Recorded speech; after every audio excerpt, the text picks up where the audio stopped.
You might find yourself commonly thinking, I should help everyone. I should have gotten this done on time. I shouldn't have procrastinated, or I shouldn't disappoint others, or even I should be better at this by now. Do any of those sound familiar? So these are should statements. And a strategy that I want to teach you today is to stop shoulding on yourself. So the shoulds and overcoming them are a great technique to help you to begin to overcome burnout. My name is Dr. Morgan Levy, and I am an executive coach and a clinical psychologist. All right, so let's talk about the shoulds a little bit more. So should statements are when you attach yourself to a certain outcome or expectation about how things should be. So if you're always thinking in terms of what should be said or done, then you're likely ignoring what you truly want and what you truly need. Should statements look like us attaching our worth to the outcome of something, like I'm only worth anything if I succeed, or I am only lovable if I achieve.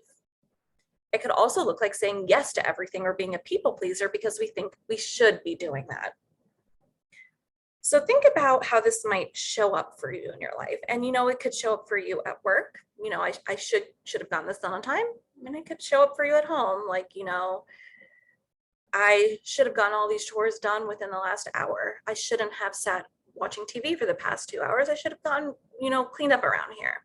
So it could show up everywhere. And the more that we think about that and have these should statements, the worse that we're going to end up feeling.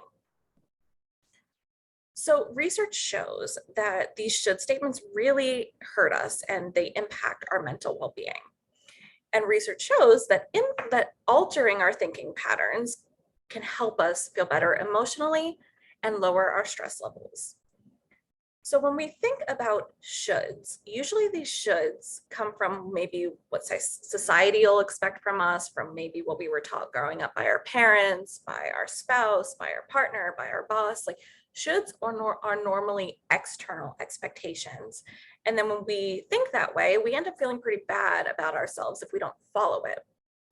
If we replace that language with what we want or what we need, it comes from us, and it just makes us feel a lot better because we're taking that, I don't like to say power, but we're taking sort of like that control over it. We're creating our rules and expectations rather than taking them from other people or from society. So let's talk about how you could work through this. So I want you to think about one should that you can reasonably work on. Think about where that should might come from. Is it from you, or is the should from your parents, your childhood, your boss, your teachers, your partner? And I want you to begin practicing replacing the I should with I want to, or I would like to, or I need to, because it's focusing on your own wants and needs rather than others.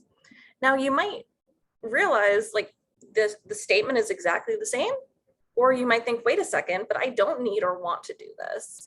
And you might be able to just eliminate that from your life in general because you're realizing you're only doing something because you think you were supposed to, but it's not truly in line with what you want, need, or like to do. Or you might find that it's the same. So what I would recommend is start practicing that, change that language. I know it might seem silly at first, but research shows that it helps us.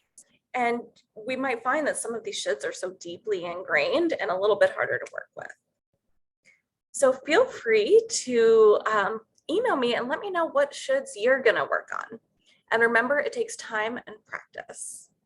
All right, I hope this was helpful and stay tuned for some more helpful tips and strategies. All right, take care.